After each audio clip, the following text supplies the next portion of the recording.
we're here. We're reporting on the reflecting pool. Yeah. I'm sure you saw that it had turned green. There was a lot of algae in it. Yeah. What do you think happened there? What do I think? You know what? How much money Obama and Biden spent on the pool? All right, this reflecting pool business, what a debacle, right? At first, I just saw it as a silly story and didn't see it as anything worth doing a podcast about. But the longer it's gone on and the crazier it's gotten, it's really rising now, I think, to the level it's worth mentioning. And it's worth mentioning because it clearly exposes the lies and the corruption and the incompetence that this whole regime is built on. And this whole MAGA movement, by the way, this Christian nationalist MAGA movement just built on lies. It is built on lies. Without lies, this whole thing couldn't exist. In a minute, I'm going to show you how Trump can't wiggle out of this one, though, because if it's not vandalism, it's corruption and incompetence. In other words, if someone didn't vandalize the reflecting pool, then it's Trump's corruption and incompetence that's the problem at the heart of the issue. And if it's corruption and incompetence, that's a story Trump doesn't want getting a lot of play right now, just 4 to 5 months out from the midterms. But if it's vandalism, he shouldn't want that story out either, because it shows he's been a failure at keeping DC safe. One of his, proud achievements, and one of the things he likes to brag about doing, that he's kept it safe and made it one of the safest cities in America. But the bigger story is about the lies that this whole movement is based on, this Christian nationalist movement, this MAGA movement, literally buried in lies. That's only half the story. The other half of the story is the people who eagerly buy into the lies, and the people who excuse the lies and defend the lies. And I'm going to show you the strong connection between what's going on here and authoritarianism. I'm Jonathan Burton, and I'm a bit angry, actually. I was a Christian Republican all my life up until Trump came along, and I'm angry that so many people who claim to follow Christ are embracing and applauding everything that Christ stood against because Trump stands for it. They're literally choosing Trump over Christ and yet calling themselves Christians at the same time. And just to make clear, I am not talking about every single person who voted for Trump. And I'm not talking about people who, kind of support him from a distance and don't pay close attention to politics and don't really know all the ins and outs of what's going on right now. But I am talking about the people who do follow politics closely and are very well aware of what's going on, and the people who defend him at every turn and on every issue, who will never say a critical word about him. I'm talking about the people who brutally criticize Biden for things that Trump has now done more of and worse at than Biden ever thought of doing, and they haven't said a single critical word about Trump over it. Things that they used to bitterly criticize Biden about, gas prices. Oh my gosh, they're $3.23 a gallon. Now they've gone up to $4.50 a gallon, and not a peep out of these people except to say, well, it'll all be worth it in the end because we had to squash Iran and get rid of those nukes, which is another lie, that they had nukes that they were about to bomb us with within 2 weeks.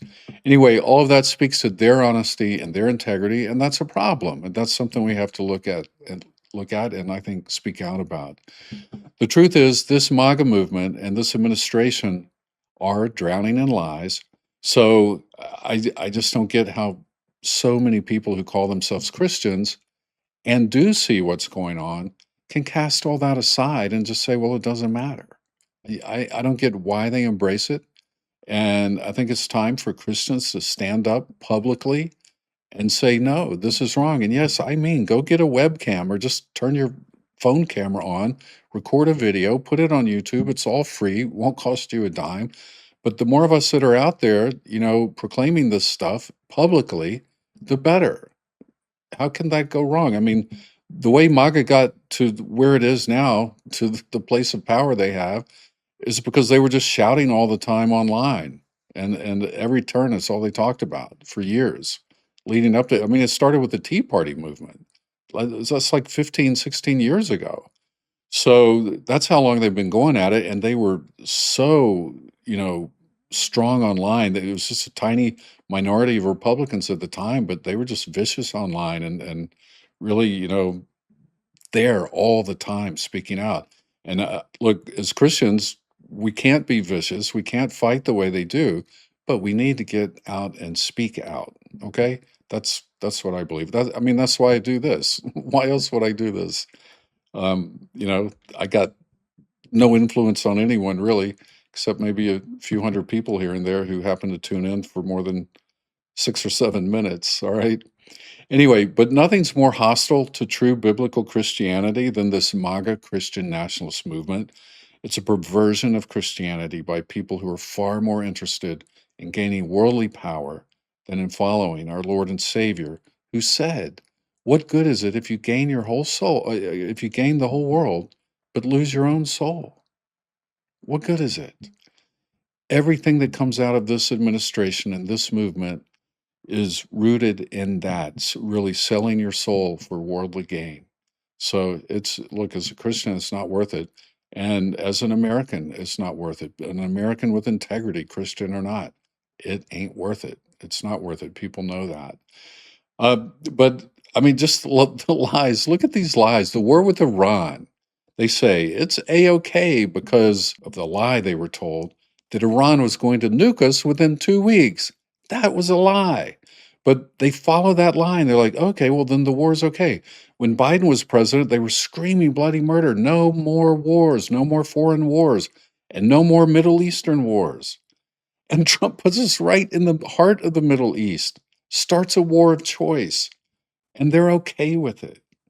They bought the lie. And I think they wanted to buy the lie. They're just waiting for somebody to offer up a plausible lie. So the Trump administration comes out with this, well, it's for the best because in the long term, we'll be better off with a non-nuclear Iran, although it wasn't nuclear anyway in the first place. Another lie. Trump won the 2020 election. No, he didn't. It was adjudicated in what, 60, 70 courts? Judges who were appointed by Trump ruled against him more harshly than some of the other judges did. There was a judge in Pennsylvania, in one of the cases in Pennsylvania, appointed by Trump. Rudy Giuliani comes into his courtroom and says there was massive fraud in Pennsylvania. And the judge said, okay, where's your evidence, Rudy? And Rudy said, I'm going to have it soon. I don't have it yet, Your Honor, but it's coming. It's coming. And the judge basically said, look, this is your court date. You're supposed to have all the evidence by your court date, Rudy. And surely you didn't claim there was fraud without evidence, so you must have had the evidence already. So why didn't you bring it to court? And the judge threw the case out of court because there was no evidence. Rudy had no evidence. That's why. All right. How about this? Tariffs are paid by foreign governments and earn new revenue, and we're all going to be rich. And tariffs will mean the end of the income tax soon. Yay. Yeah. How's that working out? I'm still waiting for my tax reduction. Hasn't happened. And here's another load of baloney. This is a big one. Trump is a Christian. No.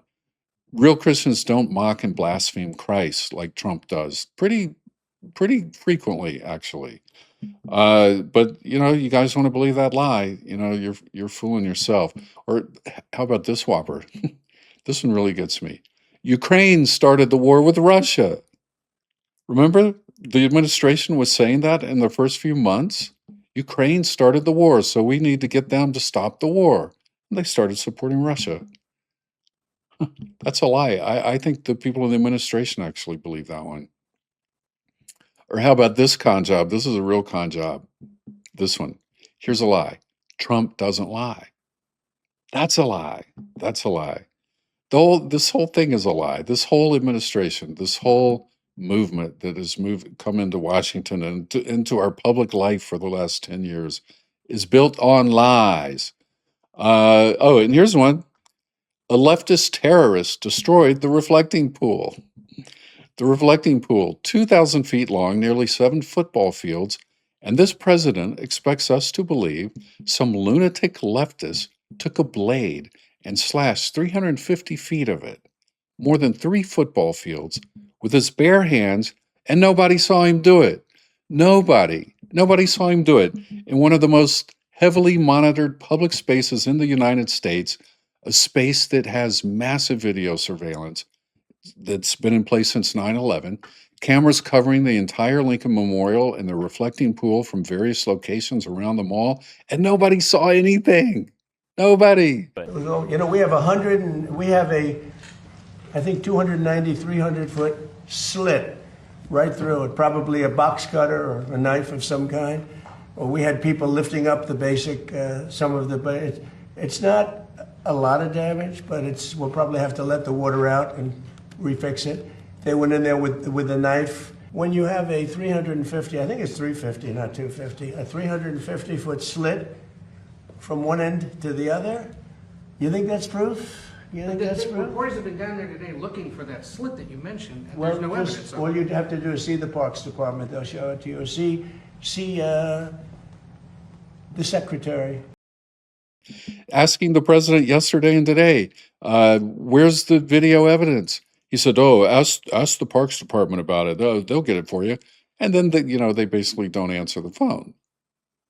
There's no evidence. See, in one of the most heavily monitored spaces in the country. And while Trump wouldn't dream of accepting blame for the security lapse that would have allowed this alleged event to happen if it had actually happened, but if this had happened, something like this under Biden, they would most definitely be blaming him for it. But Trump, who has literally taken full responsibility upon himself since the beginning of this term, to protect and secure the District of Columbia, he shares no blame. He took full control of security in D.C. when he brought in thousands of National Guard troops from around the country. And he said only he could solve the crime problem there. And then after they'd been there a few weeks, he declared the crime problem had been solved. It was ended. No more crime in D.C. D.C. is now the most safe city in the country. He took sole credit for ending the DC so-called crime wave that was actually coming down for several years before he came into office. And it just continued that same decline that it had already been on, that same trajectory. But wouldn't that mean that this alleged crime, since he claimed full responsibility for solving all crime in DC, wouldn't that mean that this alleged crime that happened on his watch would have therefore been his fault and shown that he failed? I mean, just so he won't have to take the blame, though, for the corruption that led up to this mess, which I'll talk about in a minute. But so he won't have to take the blame for that. He's made up this whole story about leftist lunatics vandalizing the reflecting pool. But now he is very corruptly using the Justice Department to do what looks like falsely charging innocent citizens with crimes, all for the sake of protecting the president's reputation. And that's really serious stuff. It's no longer all fun and games. I mean, I thought this was a silly story at first, but now it's turning serious because the rights and the lives of innocent people are now under attack. The truth is there was no vandalism, and we all know there wasn't, because we know that there's an even bigger problem Trump is trying to cover up with this vandalism lie. And that's the problem of his incompetence, leading to the failure of the no-bid contractor that he chose. That contractor was unable to successfully complete this job. The company that he chose is called Atlantic Industrial Coatings, and it's a company that does not specialize in this type of work. It's a company that Trump said had done work at one of his Virginia golf properties, and that's who Trump chose to award this contract to, this no-bid contract, no competitive bidding for this. But to admit that would be the worst predicament he could put himself in, because construction jobs are supposed to be a specialty. But if he can't even get that right, then the nation may begin to wonder, look, if he can't get a little construction job right on a pool, how could we trust him to do other things that aren't in his wheelhouse, that aren't in his realm of experience? All authoritarian regimes end up looking like this. They give out favors to their friends and loyalists while accountability and performance take a back seat and usually lead to the same failed results. And hey, if you don't believe me, believe my friend Brian, who is actually a personal friend. And he had a wonderful post today about this story. And it said he tied it into Russia and Ukraine, and it's very interesting.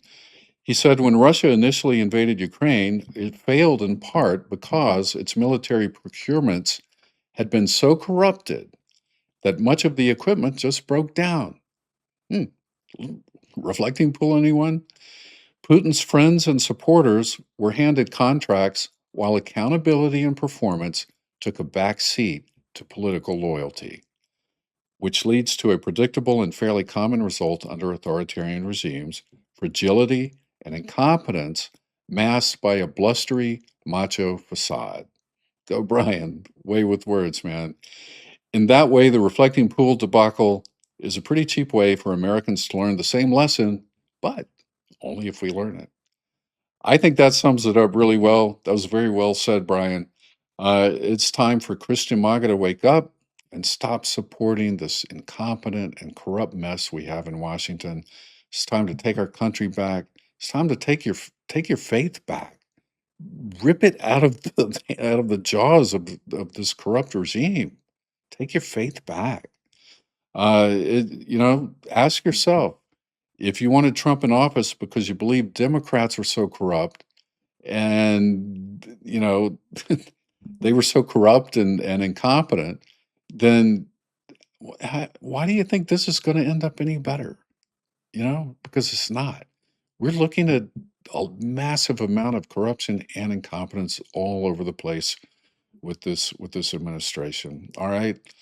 All right, that's all I got. So I appreciate you watching. I'm Jonathan Burton, and I'll see you next time. Take care.